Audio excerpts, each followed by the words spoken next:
So sphere of influence, we all got one, yet we never call them. Why is that? Well, to be honest, a lot of the agents that I work with, including myself, we feel a little uncomfortable calling someone that we know asking for business. It just feels kind of weird. So I'll address that later on in the video, but there's a couple things that we got to know about sphere of influence and how we're actively working them. So the first thing is, how do we know who qualifies to be in our sphere of influence and who do we put in our SOI? Well, anyone that you can pick up the phone and call and they'll recognize who you are and can have a conversation with, they should be in your SOI. Now, there are different ways to categorize your SOI. People who are looking to move in the next 30 days, people who are 60, 90 days out, people who are a year out, and so forth. So you may want to look at, the urgency and the motivation level based on the conversations you have with your SOI and categorize them as such. But that's a good lead into the categorization of your SOI, which is how are you actually categorizing? How are you keeping track of who is in your SOI? Are you using a CRM?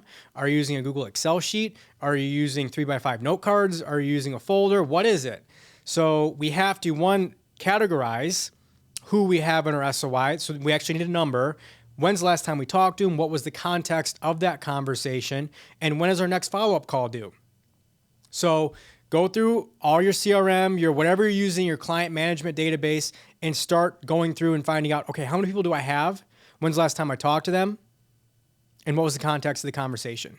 So whether it's Moxie or whatever, use whatever you're going to use. It's super, super important. You have to get organized. And so when should we be reaching out to our SOI?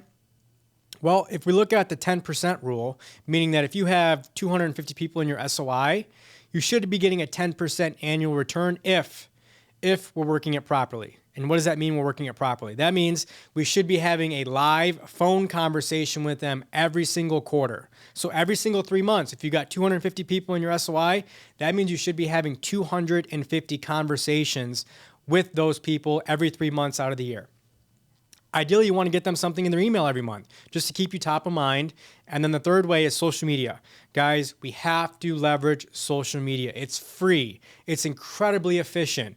And it's incredibly resourceful. I mean, go through your Facebook, your Instagram. How many people do you got? Let's just say minimum 100, right? Which I'm sure a lot of you have a lot more than that. But let's just say minimum 100.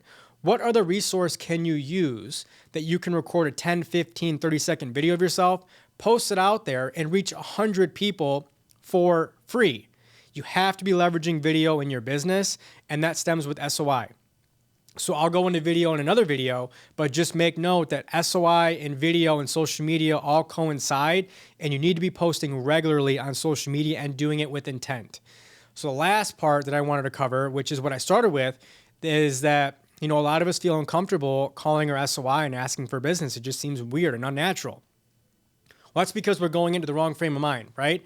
Because if we're going into it with the intentionality of, okay, I'm calling you because I want something from you. I want a buyer. I want a seller. I want a deal, right? And that's all you call your people for. They're going to look at their phone when you call them and say, yeah, nope, no thanks, click, goodbye. Because that's the only thing that you're calling them for because you want something from them. Then it becomes a very transactional relationship, which is one of the best ways to kill a relationship.